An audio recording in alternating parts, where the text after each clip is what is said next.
Well, there are two types of people in commercial real estate, the ones that talk a big game and the ones who actually put people in their place. And today, we've got someone who's been elected to lead the entire CCIM universe. Which means while the rest of you were arguing about what a cap rate actually is, she was apparently winning an election? President-elect. President-elect. That feels like we should stand. Please don't stand.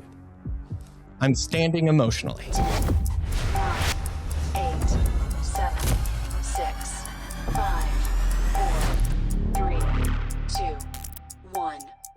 Welcome back to Commercially Speaking, the show where we break down investing, business, and brokerage. I'm Bo Barron, CCIM. And I'm Timmy Barron, ADHD, and when things go to plan, I'm the host that is wildly underqualified to be in the same room as our guest. Well, today, things went to plan because we're talking with the president-elect of the CCIM Institute. Which is huge. That's not just climbing the ladder. That's owning the ladder, leasing it back to us, and raising the rent. That's not how that works. It is today. It means she's been recognized at the highest level in the industry. And meanwhile, I got recognized by my bank for unusual activity when buying snacks at a state. Also, not the same. Well, our guest today has been at it for over 15 years. With over 100 million in transactional velocity. And while she's been closing $100 million in deals, I've been successfully closing my fridge at 2 a.m. emotionally. We've talked about that.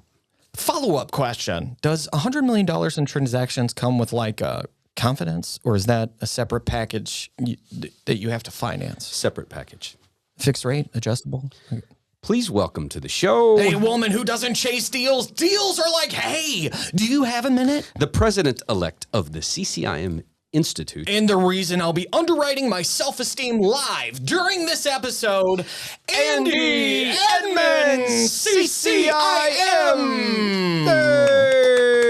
Hey. Thank you. Yeah. Well, thanks for coming on. Timmy, I've known Andie for, in fact, the first time I ever talked to Andie, I remember the first time, by the way. Okay. She was, we were in Chicago. Oh. We were at one of either the spring or the fall forum. We didn't call it the forum back then. We're in Chicago, and I think we'd maybe met before, but she was coming out of a meeting or something, and we were talking in the hall. And she was asking me a question, the kind of question you ask somebody when, like, you're trying to figure out how to make things better, you know? And I think I mentioned something to her like you're probably going to need to run for president or something. Yeah. And she's like, well, that's kind of why we're talking, you know? Yeah. And so it was it's a multi-year process. I think you run, and then like 3 years later or 2 years later, you're actually the president. And gotcha. So it takes a while to get there. But yeah, that was the first time I ever met you, I believe, in the hallway of a hotel in Chicago. I'm not sure how that's going to play out, but, let's go with that. Well, Andie, I always start the show to get a little background. So if you can give us like a 5-minute origin story of where you're from. I know you did study finance in college, and what got you into commercial real estate? Wow, that's a big question.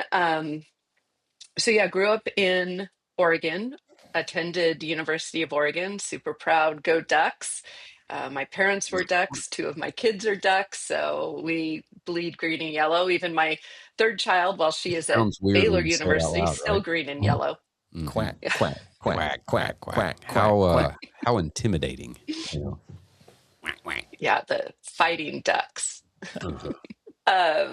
So Oregon's always been home for me, and I went into finance right out of the gates. I worked for Shearson Lehman Hutton, which is now Morgan Stanley after 227 mergers, I think.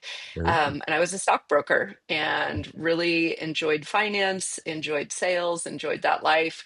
And then slowly but surely, I started having a couple children and got the opportunity to stay at home with them and help raise them. And like a lot of women, once the youngest starts to head off to school, you're looking for some adult conversation, and It sounds I eerily started familiar. thinking about what I wanted to do. And one of the things that I had been doing while my kids were while I was home with my kids is I started flipping houses. We lived in Portland, Oregon at the time. Portland was different than it is now, and you really couldn't lose flipping houses. And so I loved doing it, and I really caught the bug for real estate as an investment. And so when I was getting ready to think about going back to work, we had moved to Bend, Oregon at that point, in a really small town, and I talked to just the couple brokerages that offered commercial real estate. And the gentleman that ended up hiring me said, I will hire you on one condition, and that is you pursue your CCIM designation. He was a fairly new designee at that point. And so not only was my commercial real estate career launched, my CCIM career was launched almost simultaneously. Fun fact, I actually took the first CCIM course, CI 101, prior to actually being a licensed broker. I had the course I came did the up, I same had the thing. opportunity to take it, I ran with it, and then did you? Yeah, so I like came back like I don't know a month later Yeah. or something, and I took the real estate test. But yeah, so that was kind of a fun little backwards approach to it. So I'm in that 101 class, and people are talking about all sorts of deals and things that they're doing, and you know, like what do you do? And I'm like, well, here's the thing.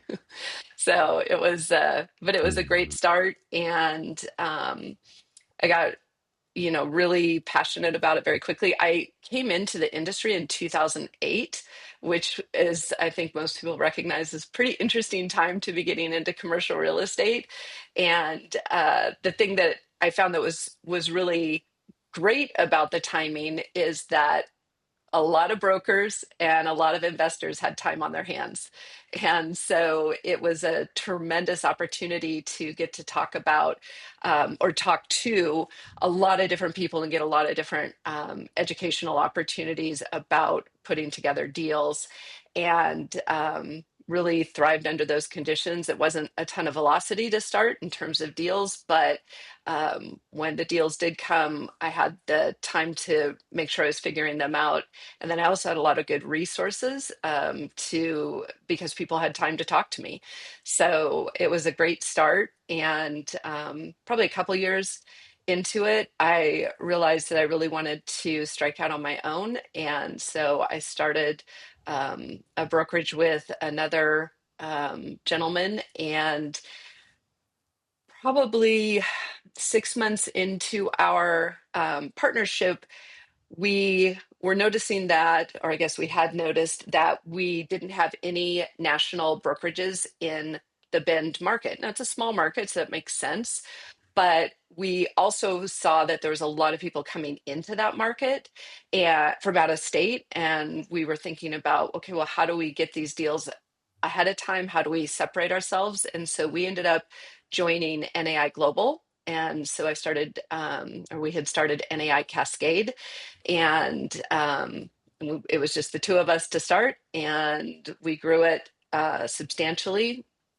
I think at our peak, we had about 10 brokers. So I was player coach. So I was managing the office and also brokering deals. But with that opportunity of having a global network, it was a great chance for me to recognize that even though I was in a small town, I could do business pretty much anywhere.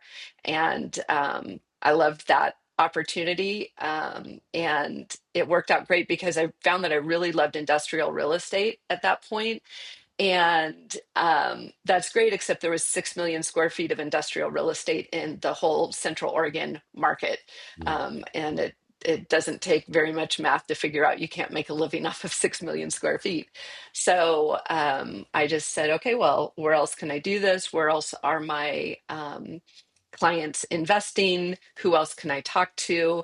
And so through that opportunity, I started doing deals outside the market, and had a lot of success, not only using NAI Global as a great source of networking, but in particular CCIM, and had a great career doing that. And then got into a little bit of life disruption when my husband got a really amazing job opportunity in Arizona. And in the middle of COVID, we moved to Arizona.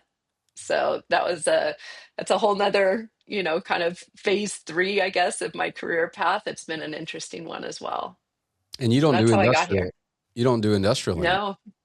No, no. So when we first moved here, like I said, it was COVID. Our youngest daughter was about to start her junior year of high school. And so we had thought, okay, well, I was still in the process of selling my brokerage. I still had deals going on in Oregon. So I wasn't in a big hurry to necessarily jump right on with another firm. And I just kind of kept processing that. Plus, I had to get my Arizona license. So there's that whole thing that you have to go through to do that. Mm-hmm. And so it took me a little while to actually get into full-time commercial real estate. I was doing some consulting and that type of thing, again, for some clients um, that were out of state, and I could still work under my Oregon license on that. And then I guess about 2.5, 3 years ago, I thought, okay, our youngest was off to college at that point, kind of feeling settled in Arizona.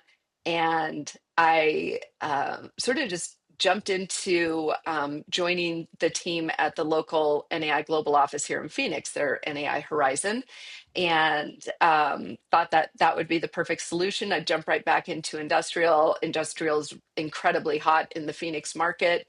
We have all sorts of semiconductor and data centers and all sorts of things going on in this market, so I was super enthusiastic about it, and realized that probably would have been a good idea to maybe do a little homework on whether I was joining the right firm. And as it turned out, it wasn't the right firm for me, and so I took a time out. I left NAI Horizon and did a little bit more of a thorough search for my next step, still thinking entirely that I was going to be doing industrial.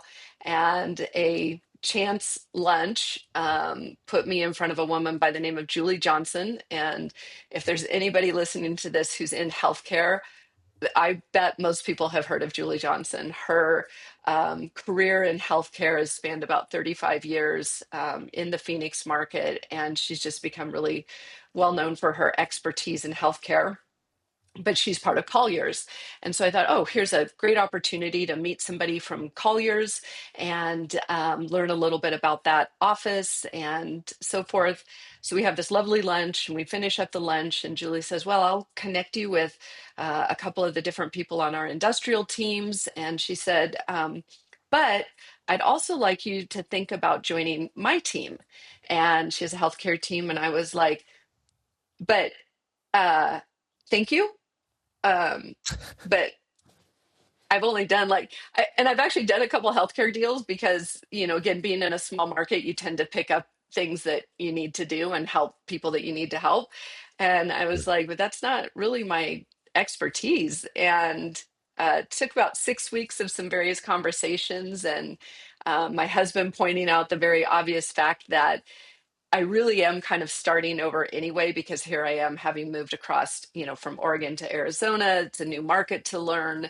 And he's like, what's the difference if you're learning about where the industrial properties are or whether you're learning about where the healthcare properties are? And so I sort of it was another big pivot point in my life of taking that leap of faith, somewhat like I did leaving my initial firm, which was Fratsky Commercial, and starting NAI Cascade. And it's really paid off. It's really sparked a lot of passion for me in healthcare in a lot of different areas. So, Timmy, did you know that in Phoenix there are 4 hospital systems? How many hospital systems are in Kentucky? I don't know. But okay, is that a lot, or is that a lot or not a lot? I'm just trying to impress Andie. Oh, that I know that there's 4 hospital systems. Yeah, what about that, Phoenix. Andie? Huh? Yes, that's very impressive for sure. I'm sitting there thinking, We is do she have a lot thinking of about it? Like, hospital am I wrong systems. about the 4? You know, Yeah, yeah, yeah, but yeah.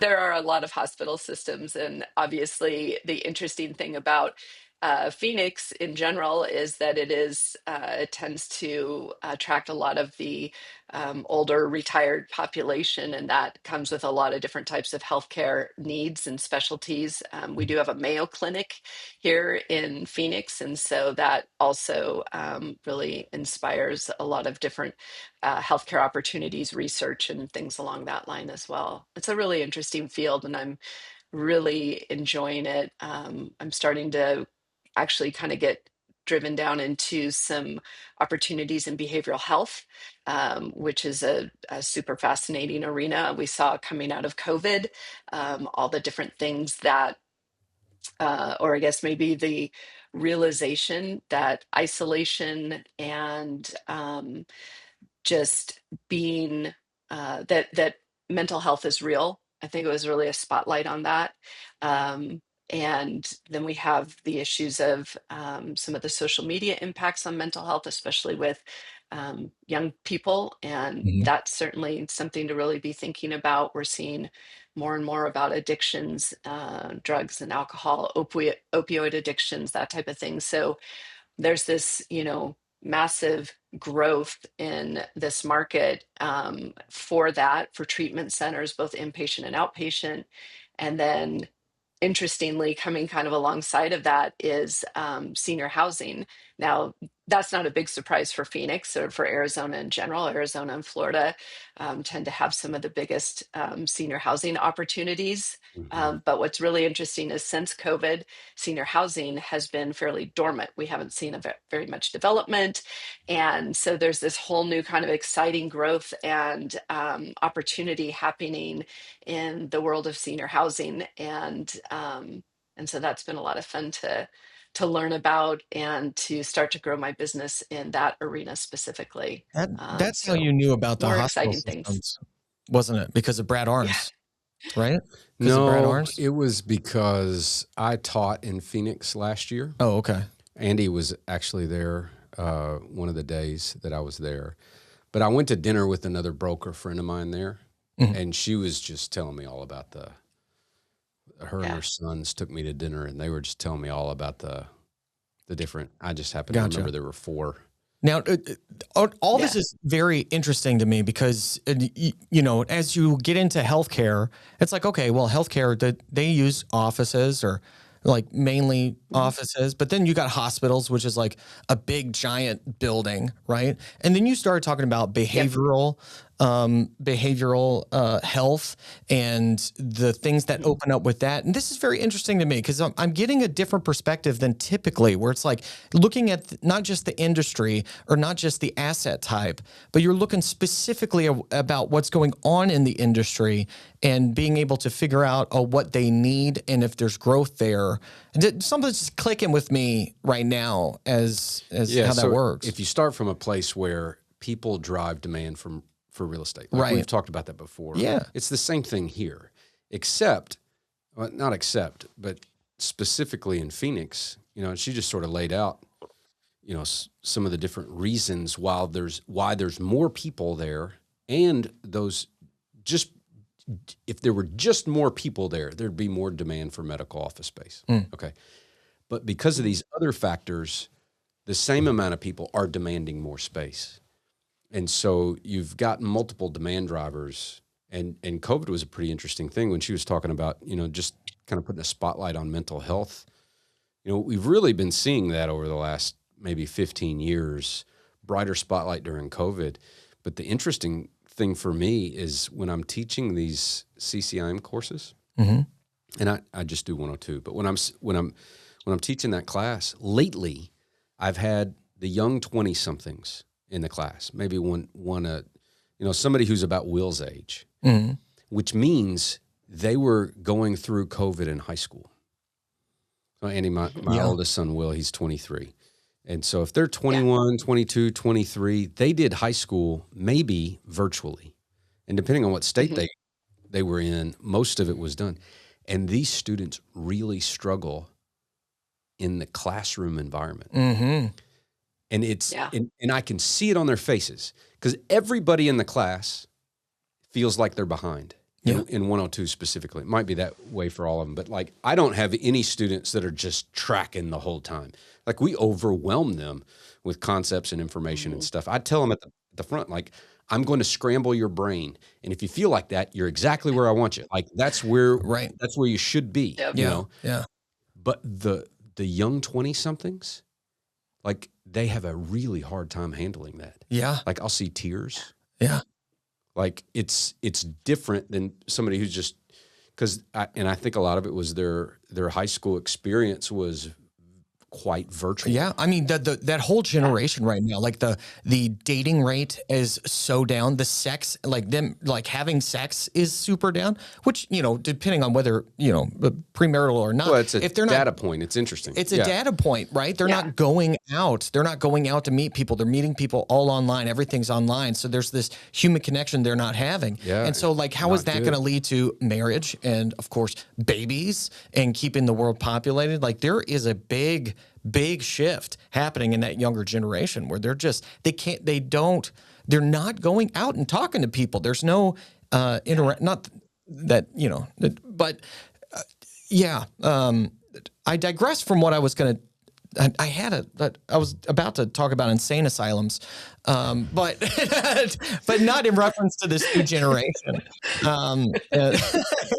But it's like, well, maybe we'll it sounded like you were going to ask Andie, what's the difference between medical office and office?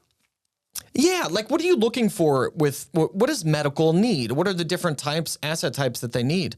Because I know you've got several therapists that are using an office space for themselves, right? And I would not call it medical office, even though there's mental health going on in that space. Right. But, yeah. So what? Tell me about medical. Yeah. What do they need? Yeah, it's definitely an interesting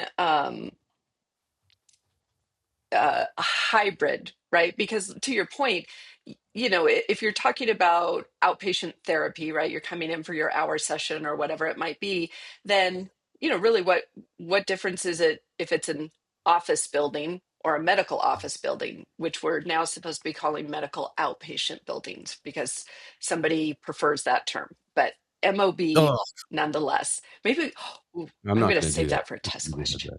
I'm not going to do that. You write it down. So we see that in those types of situations, there really isn't a necessity for behavioral health to be located within a medical office building or medical outpatient building, unless you are doing some sort of more holistic type of treatment, or maybe the mental health aspect of the treatment is related to something else, and that might be available in an MOB as opposed to just a typical office building. So specifically for behavioral health, that type of thing might be a little bit different. But for other types of uses that are more sort of traditional medical or traditional in terms of how we think about it, there are generally higher power and water needs, because if you think about it, docs need to be washing their hands. So you've seen sinks in a lot of the rooms, a lot of the exam rooms, although there is a tendency now that people are going to our lovely hand sanitizers that we got so comfortable with, and so the sinks aren't as necessary. But there are some particular needs. And then the size, if you think about the last time you've been in a doctor's office, and the size of the exam room is smaller typically than the size of an office. So it's interesting that you sometimes have better luck with MOBs for behavioral health because they can fit more rooms where they're meeting with people, because those rooms are smaller, so they're not a typical office size, so they can get in more people, get in more caregivers, therapists, et cetera. So that, I think, is one of the things that's sort of notable between those two uses. But it is also interesting, I've been discovering that having worked with more and more behavioral health groups, when we start to deal with something beyond sort of general therapy, so we might be dealing with drug and alcohol abuse or addiction, or people coming out of a treatment program, an inpatient treatment program, and then needing to have follow up with an outpatient treatment program, there are some interesting, you know, I guess stigmas maybe is the right word about those types of uses. And so if you have this lovely Class A medical office building and you have, pediatricians and plastic surgeons and maybe some of these sort of higher end uses, and then you're like, hey, we'd like to lease this, 2,000 square foot office here, and it's going to be for outpatient treatment of drug and alcohol addiction.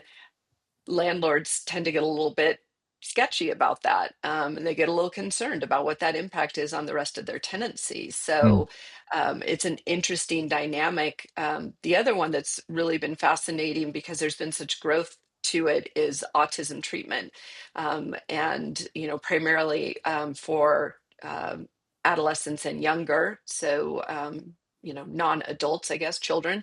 And there has been some concern, kind of the same type of thing.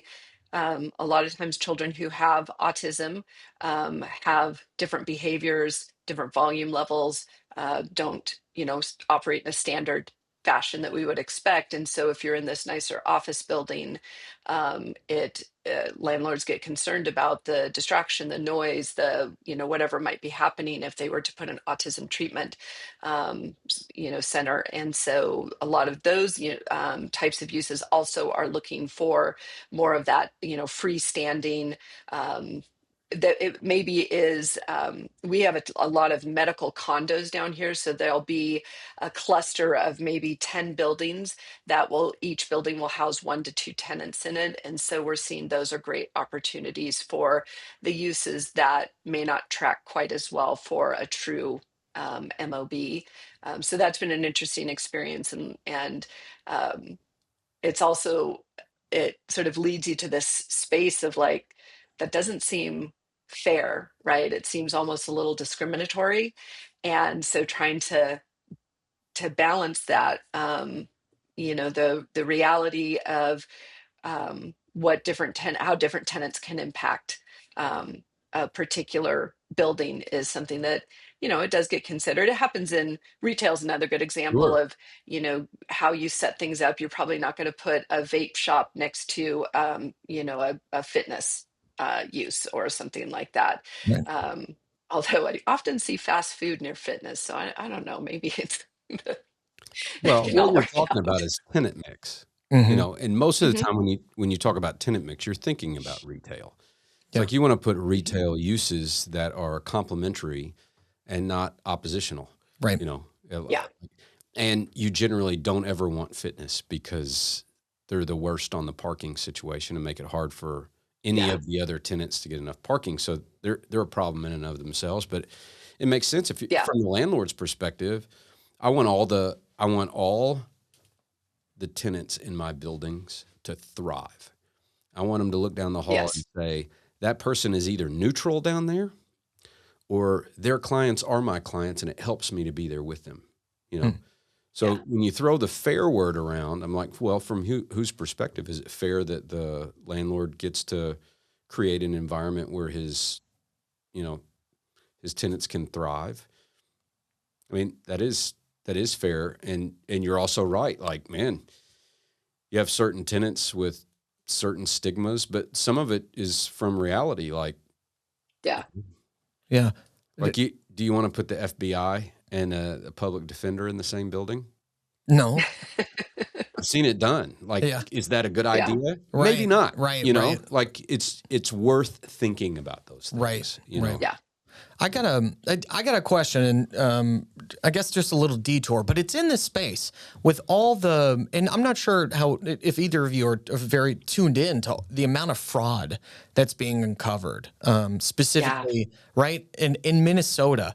All these autism clinics. I don't even know if that's the right term, yeah, but these places for people they to are. treat people with autism, right? That aren't really doing it, but they have a space, they have an address, um, Hmm. and they're just collecting money from the government and lying on their forums, and all this money is getting stolen, right? And I thought Yeah. about this, and I was like, I'm surprised I haven't brought this up yet, but I think you might be the perfect person to bring it up because you understand it. But I'm Mhm. thinking here, like, what the the one person Like, in how could these we pull that stories. off here? No, yeah. How can we pull that off? Because they're making a lot of money, and they've been getting away with it for a long time.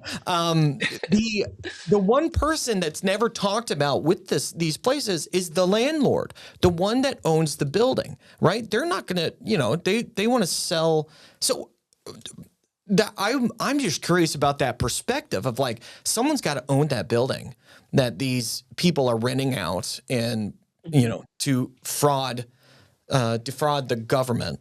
So Right. I, I assume they're not, part of the fraud. They're just the landlord renting out the space to somebody who's saying they're doing something and they're not doing it. Yeah. But at, like, what percentage are people? I'm just curious about this. Like, what percentage of the landlords know what's going on? Know that there's nobody going in and out of this building, right? Except for the people who are renting it out. There's not patients coming up, but they've got it filled. So don't ask, don't tell situation, or maybe they're completely ignorant to what's going on.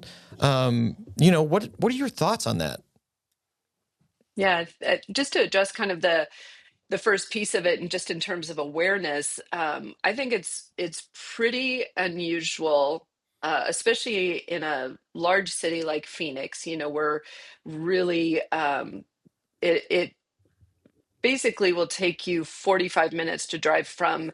Now there's Phoenix proper, but I'm talking Phoenix MSA because we've got, I don't know, 50 different cities within the MSA of Hmm. Phoenix. And But really it takes 45 to 50 minutes to drive from kind of one side to the other, not the furthest reaches, but the 101 is kind of a rectangle more or less around the Phoenix MSA, and basically to get to one side or the other is about 45 minutes. So there's a lot of distance. And so to that point, um, you've got people who potentially don't live near the building that they own, maybe don't even live in the same state of the building that they own. Mhm. They probably have a property management company. And if you think about it, when does the property management company really get concerned about the tenant? When It's they get when a they don't call. pay. Oh yeah. Yeah, and so if something breaks down, right, they don't pay their rent, then you're going to kind of find out what's going on. Otherwise, I think it is a situation where you sort of assume they're doing their business, they're paying their rent. Why think Yeah. about it? Now I imagine that there's a fair number of people who own buildings who are either freestanding with autism clinics in them, or they have an autism tenant. And so they hopefully are now trying to take a look at this and figure out, what's going on. Because obviously, if they do have a tenant that is fraudulent, then that's not a long-term solution to tenancy for their building, right? So Right. the likelihood is that if they haven't been caught yet, they probably will be. The autism case, I think, was really an eye opener because it was so blatant, Yeah. right? Like it wasn't like they were even trying, you know, like, I don't know, take on two or three kids, maybe. It just, Right. and not that I'm encouraging the fraud of it, but there's sort of that sense of like that was just like just blatant. And so I don't think normally we see that kind of thing. Insurance fraud surely is a major issue. Insurance in general within the healthcare space is a really big issue. How Medicare and Medicaid impacts certain types of uses, and what that does, what they're, the payouts. This is, all stuff I've learned since getting involved in healthcare. I didn't realize that the payouts for Medicare or Medicaid change from state to state. So Mm. how somebody gets paid here in Arizona is different from how they get paid in Oregon. And so that's a very interesting complication. And so you've got these companies that are dependent on some of these resources, and how successful they are. And I'll use Oregon and Arizona just because I'm familiar with both of them. Oregon's payouts are some of the best in the country. Arizona's are, I don't know, they're kind of middle of the pack, so to speak. So that's very interesting. Like, how does that play out? Does that then mean that there's potentially more incentive for fraud in Oregon because the payouts are better? Hmm. Maybe. I didn't think to look at, maybe something was happening or it was Minnesota, I think, wasn't it, that all that the It autism thing was was. going on? Yeah, Minnesota, Yeah. and then And so hospice in maybe there California. was, yeah, so maybe there's something in those particular states that made it easier Yeah, Tim Walz. to, yeah. Well, that's what I was about to say. Timmy said it, not me. Mhm. Yeah. Well, look, I did. you asked about like landlords. Are they complicit? Are they aware?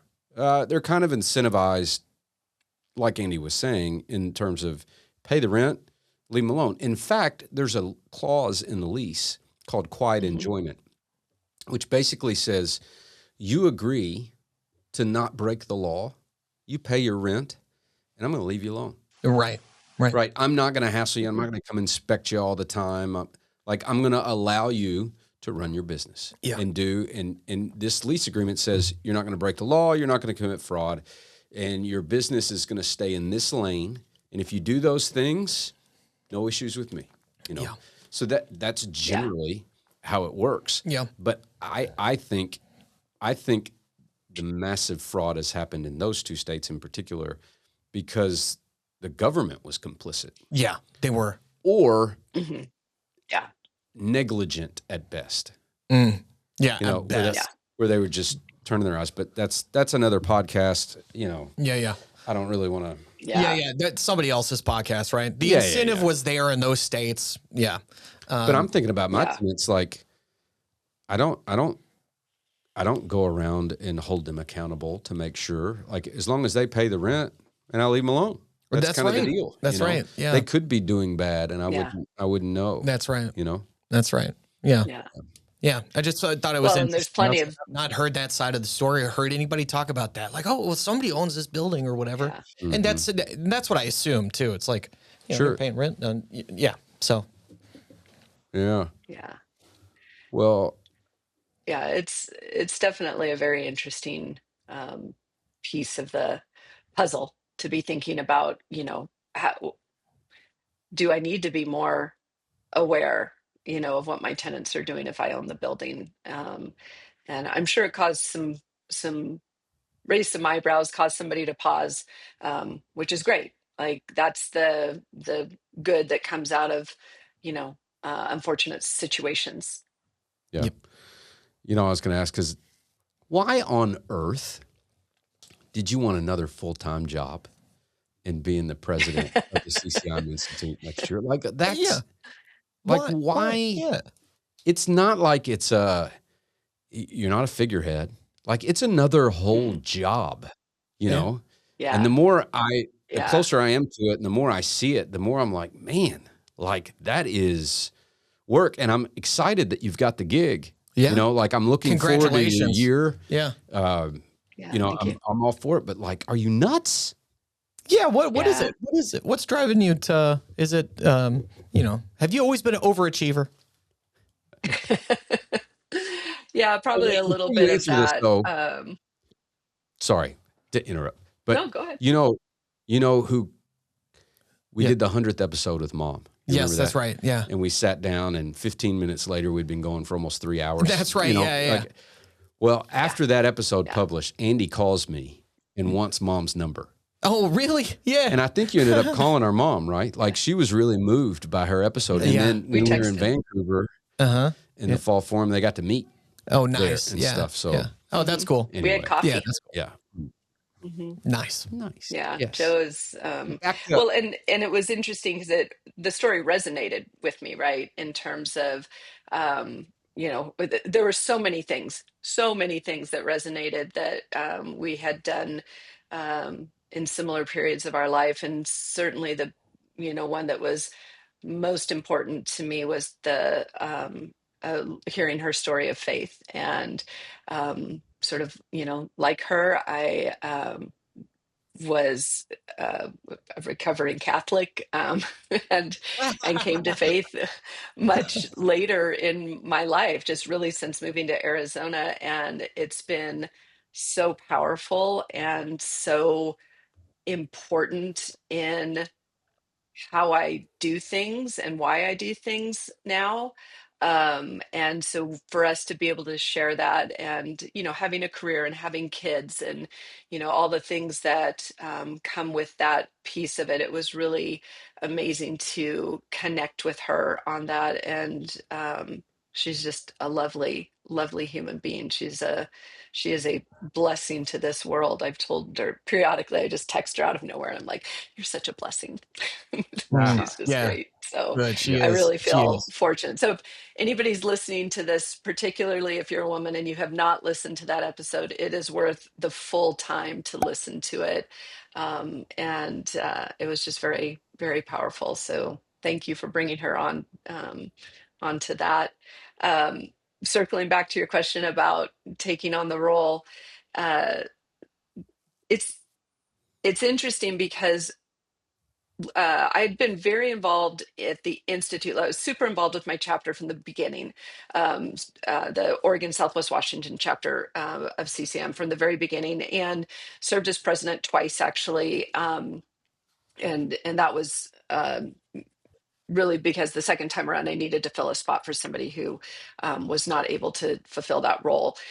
And so but I started getting more involved at the institute level in about 2015, 2016, somewhere around there. And I just saw a lot of, really positive things about being involved at the institute level and the people that I was getting to know. And that kind of ties back into when I was talking about my industrial business and trying to do things nationally and having that time spent at the meetings that we had at that point and getting to know people, because I'm such a big believer in you do business with people you know, like, and trust, right? Well, first step is you have to know them. So you go to the meetings and you get to know people and, you figure out the people that you like, and then trust just builds intrinsically, right? So that was something that was really started to come to life for me as I was attending these meetings. And then, we hit some challenges. I think from two standpoints. One is commercial real estate is a really traditional business. If you think about the business model of commercial real estate, no other industry runs like we run. Hey, come work for free, and then you'll make some money if you do a deal. And then when you do that deal, we're going to take part of that money back because we let you work here. Right. And Isn't that that's acting? just weird. So, Yeah. except Kind for of. making money part. Yeah. Yeah. Yeah. Yeah. So it's just a very strange business model. And I think it's really hard. Like we were talking about kids, my kids are 28, 26, and 22. And so they, that idea of, wait, you want what? Like I can go work for a software company for like 80 grand out of college. Like, why would I, do that? And so we are this sort of aging traditional industry. And so we were, and as you know, from all the conversation that Bo has had about being an instructor, one of our core offerings is education, and we're the best at it. Like I'll argue all day long with anybody that we are the best at commercial real estate education, period. And so I was really intrigued by the fact that I'm getting involved with people who care about how educated they are, how well they do things, how they communicate, using consistent language, making it easier to get a deal done because we know we can trust each other, going no, like, and trust, like we can go right back to that. And and so we have this interesting situation where the age of our, average age of a commercial broker is 59, and they're white and they're male. I mean, that's just what it Right. is. Hey, look, Um, right here. There's you. Well, did you say 49 or 59? It's 59. Oh, yeah. 59, sorry. I'm Yeah, just no. 49. I thought, yeah, Yeah, it's not yeah, aged me by a yeah. decade. I get the age and the white, but that's all I can do. But it's, so it's something where we have that, and then on top of it we have such a massive and rapid change in technology, especially in the last couple of years with AI. Yep. But our courses used to be taught, and you did everything on paper, right? You were handwriting and hand calculating, and then the calculator came, and then that was a big controversy, like, oh, do we allow calculators in our classes? And so we've got this combination of the sort of the next generation of potential commercial brokers, and not even just commercial brokers, but just across the board in commercial real estate. And then we've got this acceleration of technology and the way people think about doing business, right? And the way people think about making calculations. Like, we could go, all day long on Claude and what it can do with Excel spreadsheets now. And a lot of this I learned from my 28-year-old son, who is in commercial real estate, who he's taken two of the core courses, so he's getting there. But he,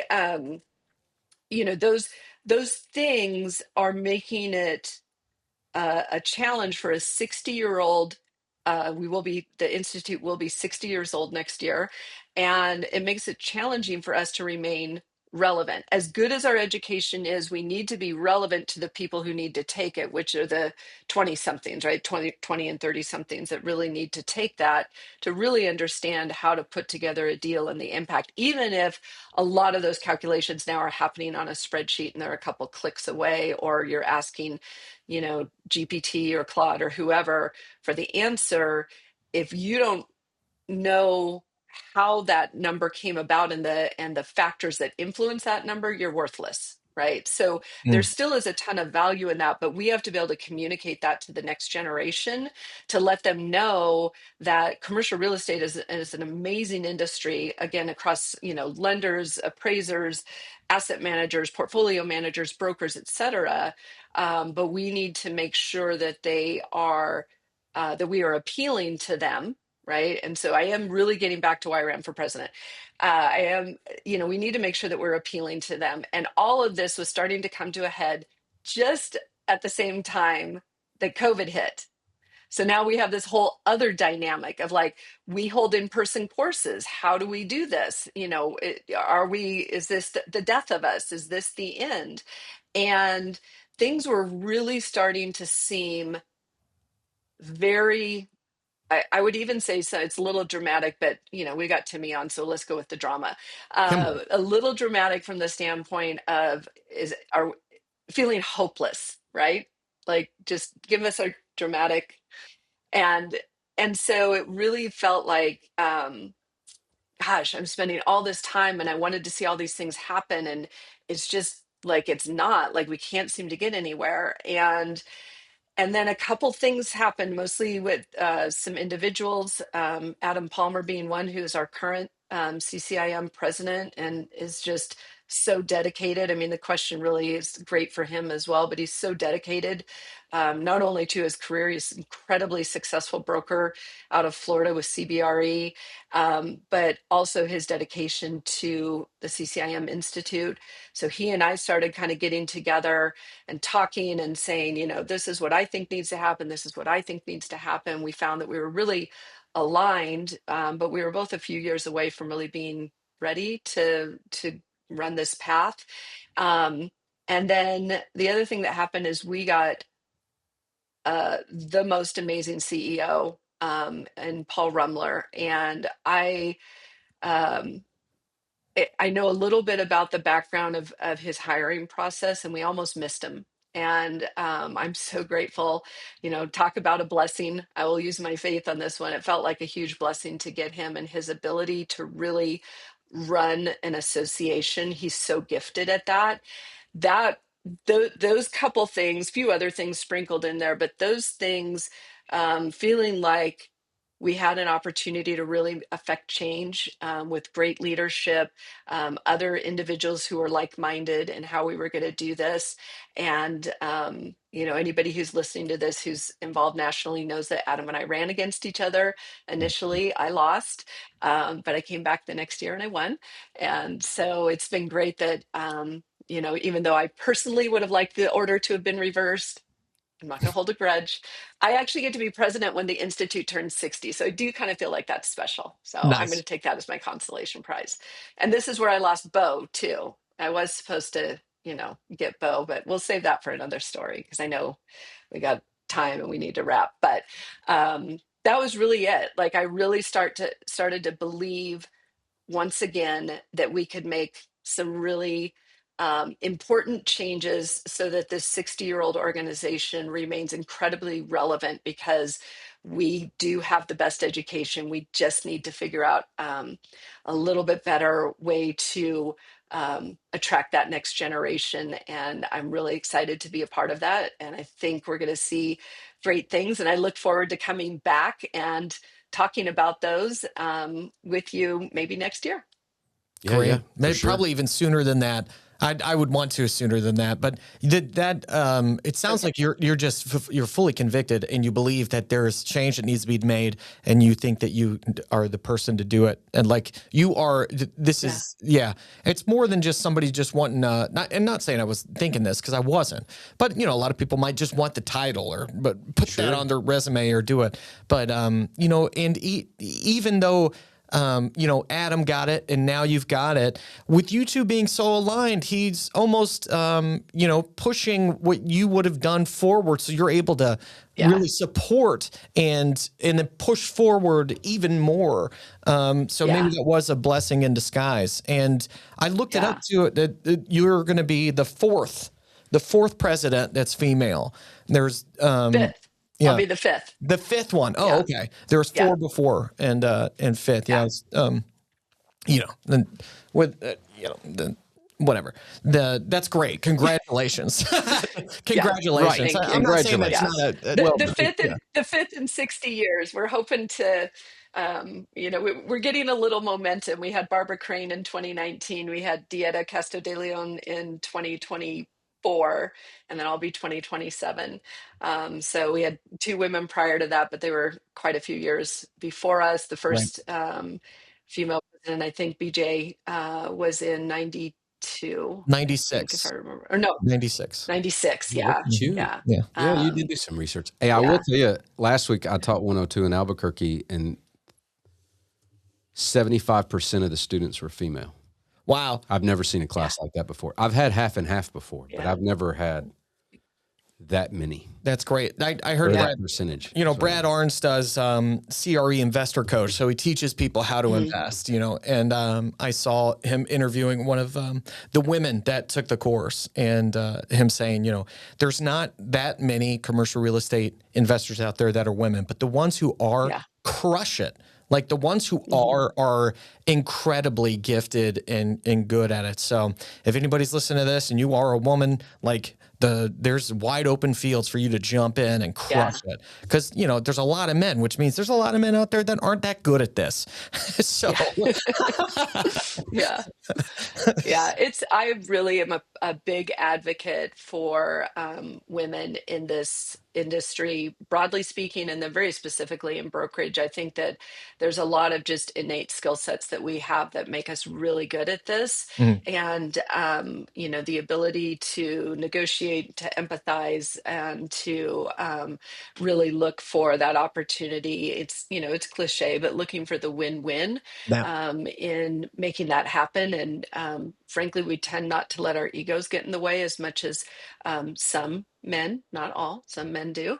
And so we're really designed well to do this. And I work with a group of young women at GCU, Grand Canyon University. They have a women in business club, and I'm part of a group that where our group is Women of Faith in Business, and so we partner with GCU to work with them, and it's just really fun to see, just in general, women really feeling good about their contributions to business. And I think that's super exciting. So, Yeah, That's for awesome. sure. Bo does have a heart out, but I have got like one more question. So, I mean, if okay, you don't mind, like you and I just chatting just a little bit longer that's before awesome. we end this, Yeah. does that sound good We to don't you? need Bo. Yeah. Hey, Yeah. who needs We me? don't need Bo Hey, for this one. thanks for coming on. This has been great. We look forward to Yeah. having you back, and Yeah. I will Thank you. let you. Yeah, I love you, don't brother. talk. Love you too. We won't go too much longer. Bye, Alice, Bridget, all y'all.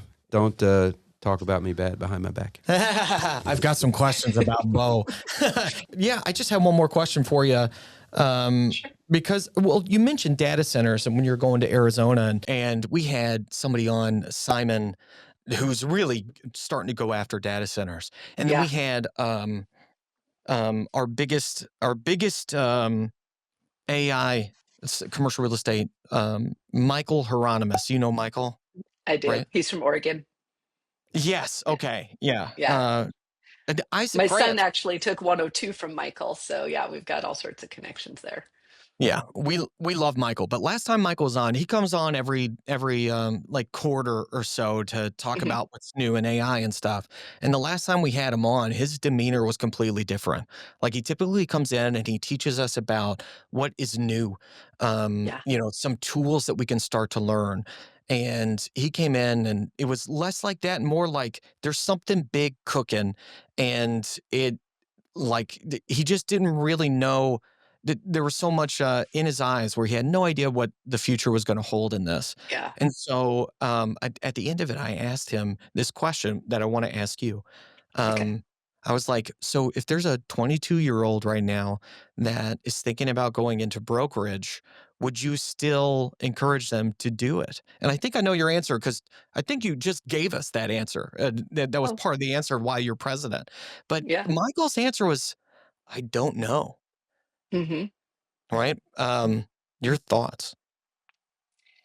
I, I can see where responding with I don't know really kind of resonates and makes a lot of sense because even I have Michael has more knowledge about AI in his little pinky than I probably ever will have, Sure. but I do use it. And I alluded earlier that my son is the one who kind of got me over into I was a big ChatGPT user, subscriber, and he's like, Mom, you've got to try Claude, and talked about some of the things that it's able to do with spreadsheets, which obviously impacts us significantly.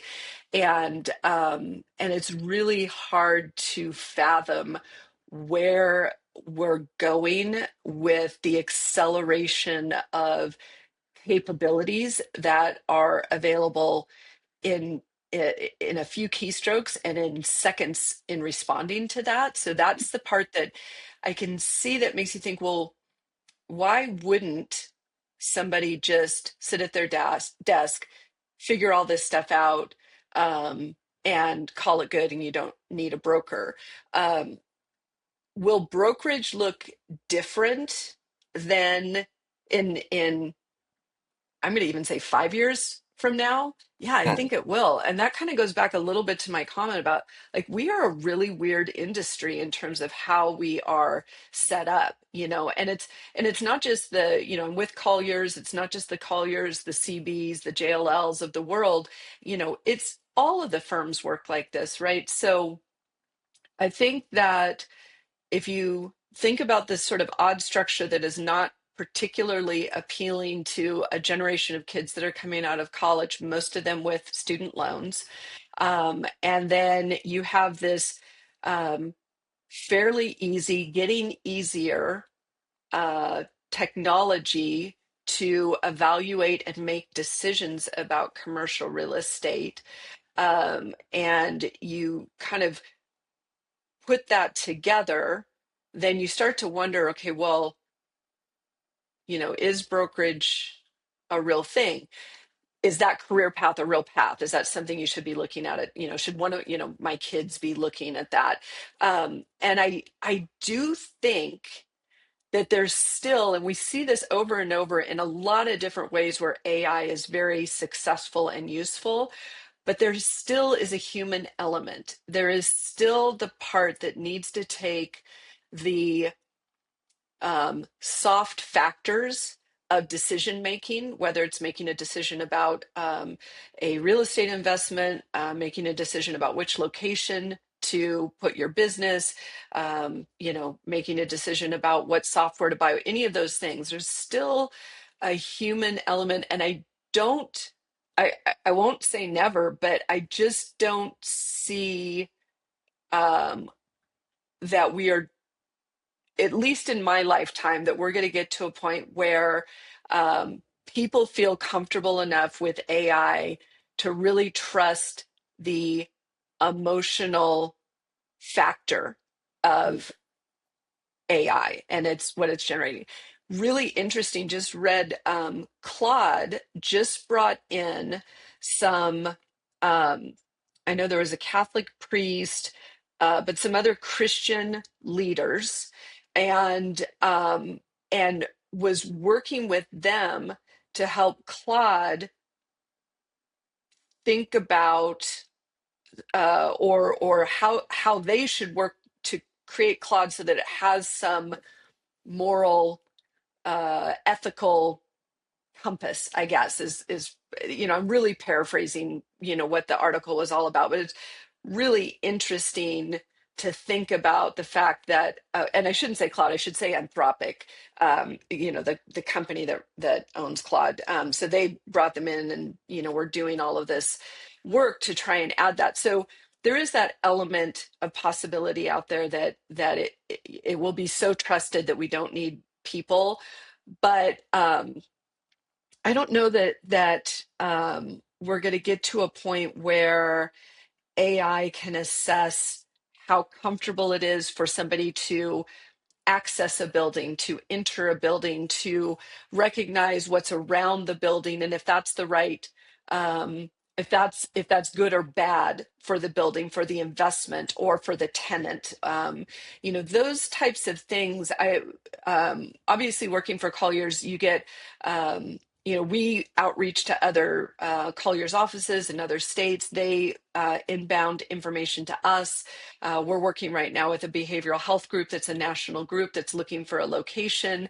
And the broker that I'm working with out of our Virginia office of Colliers is, he can't. Even with CoStar and all the pictures and videos and all these different things that are available to us, he really can't assess whether this is the right opportunity for his client, right? So it still takes a person. And then, even off the data that I have and the knowledge that I have of our market, I still need to go look at that property and really decide, like, does that work based on whatever the criteria is, So I maybe I'm being old and short-sighted, but I don't see how we get away from that human element. So again, is brokerage going to look different? Are all of these big firms going to really have to rethink how they, compensate their brokers, or how the business works? And maybe the money isn't as, what it once was. Maybe that's different as well. I'm not sure exactly, but commercial real estate is a hard asset that you touch and feel, right? This isn't an idea. It's not, something that's ethereal. It's very real. And so I think real people will always have to be involved with real estate. And Yeah. so I think there's plenty to that. I don't know if you remember, not too long ago, as we got into the sort of that cyber world of being able to look at how documents are transacted in title companies, and people felt like, oh, title companies aren't going to be there anymore because Mhm. you'll be able to just go in and look at all of this stuff and it will all be so. Title companies are still here. Things are different, but and there's more data available and it's at your fingertips, and you don't have to go pay for, 20 cents a page for a copy of something anymore. Those, so there is change. I also went through, I guess I'll even harken back further, when I was a stockbroker and I was at Shearson Lehman Hutton, Charles Schwab, EF, what was it?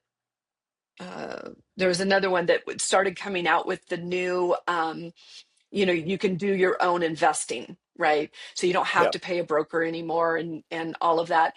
And everybody's like, oh my gosh, our jobs are gone, like nobody's going to hire us anymore. Well, even now there's still people who are stockbrokers, who are financial planners, that type of thing. So is it changed? Yes. I mean, we see a lot more of that type of business being done on fee, not on commission. So it's I don't think it's going away. I think there's still valuable um, career paths, or valuable and viable career paths available in commercial real estate. And I think it's going to be really interesting to see how that goes. But I believe they're going to be there. And you know what? Like So I agree with you 100%.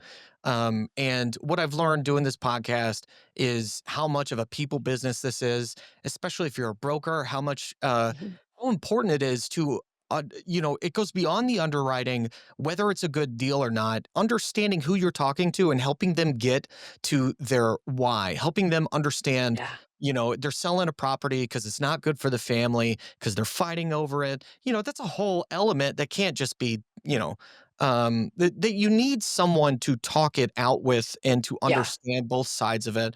And I know AI can do that a little bit, but there's the whole other thing too. It's like everything AI does is based off of what humans do. Without mhm, humans, it couldn't do its thing. And, as it goes, there'll be some ebbs and flows, I think, but when it comes to being such a traditional industry, CRE, it's like the, I think there's going to be a demand for more human interactions, yeah, uh, even as it grows up. Like it's so important to human nature to have that mhm. connection. And maybe I'm starting to sound like a boomer right now, but I think it's a great tool, and I think it's going to get better and better. And of course, we don't know what it's going to look like or how it's going to go. No one's really riding around in carriages anymore, but Yeah, they're driving cars, so that's done. But this is just um, a whole different thing that really, really involves a lot of human interaction and yeah, relationships. So yeah. yeah, I agree with you. Yeah, but human, but different, right? It's just, Yeah. I think that's the whole point. And we've already proven through COVID, as we were talking about earlier, that we don't work well. We are not a species designed for isolation, Nope. right? So that is, uh, it's been very documented in a very unscientific fashion, and in real life, in real time, and we all saw it. And so I think that in the same way, I was listening to a podcast that was talking about Elon Musk, and how how he sort of went through the process of creating an electric car, right? And everybody said, oh, it's not possible, it's too expensive, and how he started breaking those things down, and really getting after the technology of what makes this all happen. And there was a lot of pushback on, even if you design a great electric car, like, there's nobody's gonna do it because there's not electric stations. There obviously there are now, but at the time. And he kind of referenced back to the when the first cars were being built, gas cars were being built, and everybody's like, well, we have perfectly good horses, and they eat grass, and grass is abundant and it's everywhere, and nobody's going to want to try and figure out gas, and Yep. that whole thing, like, how's that going to work?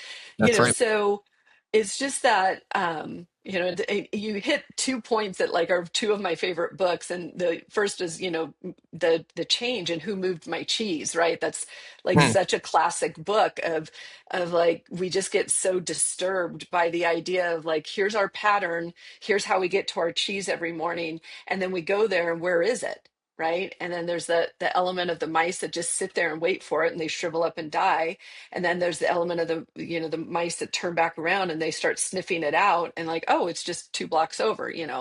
And so and then the why, right? So the book Start With Why by Simon Sinek, which is Yeah. just another incredible book that encompasses so much in such a short, concise, amazing manner of just really understanding that why, and what you do, why you do things, what the purpose is, et cetera.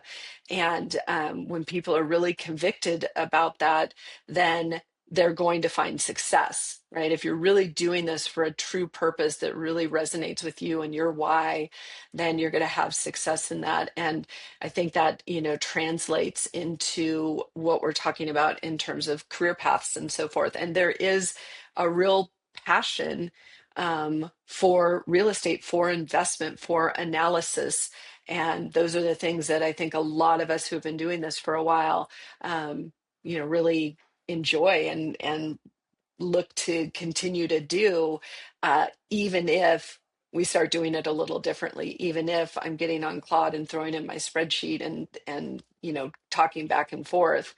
But even in behavioral health, just kind of full circling that, there is a lot of people who will get online, ChatGPT, whomever, whatever source they use, and they're having counseling sessions, right?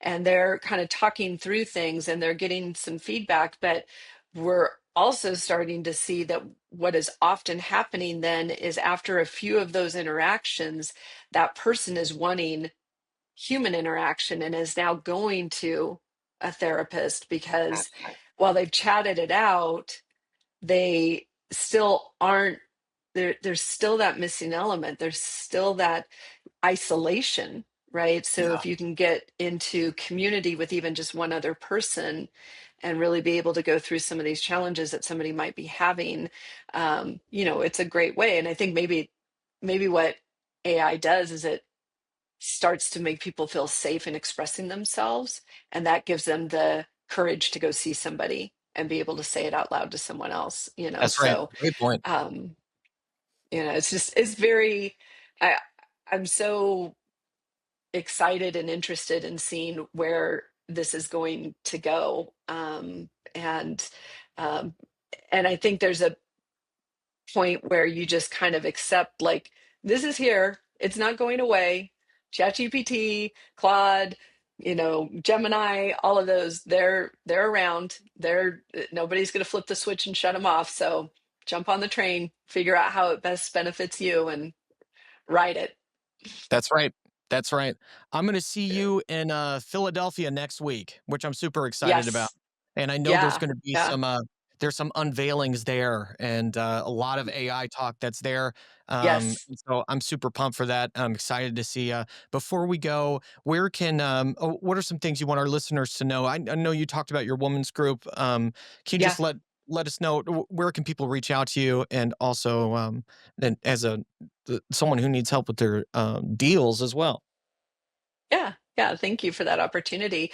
LinkedIn is always easy. Andie Edmonds, and there's my contact information is there, and I'm always happy to have people reach me that way.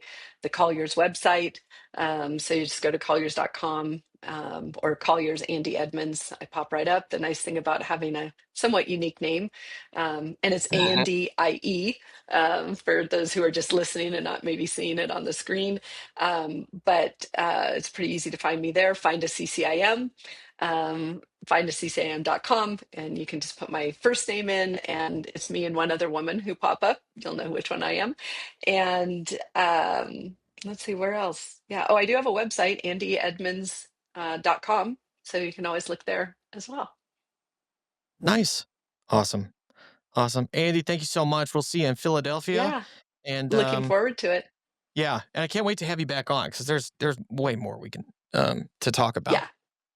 Oh, I would love it. I love your show. In fact, I just want to give myself a shout out that when I got my Spotify information, my number one podcast, and I sent this to Bo so he knows it's true, my number one podcast was Commercially Speaking. No way. No way. True story. Yes. That's And I awesome. listen to a That's lot of awesome. podcasts, a lot. Yeah. So that was saying something. Yeah. That's I love you awesome. guys. Awesome. You're I love awesome. it. I love it. Yeah. Thanks, All Andie. right. Well, Thank we'll you so see you in much. a few days. Take care. Sounds good. Yes, we'll see you all next week. Thank you so much for listening and watching Commercially Speaking. Wherever you're listening, please hit subscribe. Leave us a review. That really helps us out a great deal. You can subscribe to our new newsletter at subscribe.wgbaron.com. And if you have not gotten a virtual executive assistant, or if you need help getting paired with an executive assistant, it's going to eliminate the suck is what it's going to do for you. Go visit our friends at superpowershq.com/commercially speaking. That's superpowershq.com/commercially speaking. If you are a broker and you're interested in moving into investing, if you want to get into that investing seat, CRE Investor Coach is the place to go. I helped do videos for them. I was blown away at all the testimonials of the people who've gone there, and just figured out how easy it actually is to start investing in commercial real estate and moving from a broker to a investor. You don't even have to be a broker first. CRE Investor Coach. There's a link in the comments or in the description below. And yeah, I guess that's it. Follow us on social media at Commercially Speaking, on X at ComSpeakPod, and Bo is already gone, so I love him. I guess the only thing left to say is bye, Alice. Bye, Bridget. Yay. All right. We'll see you all next week. Meh.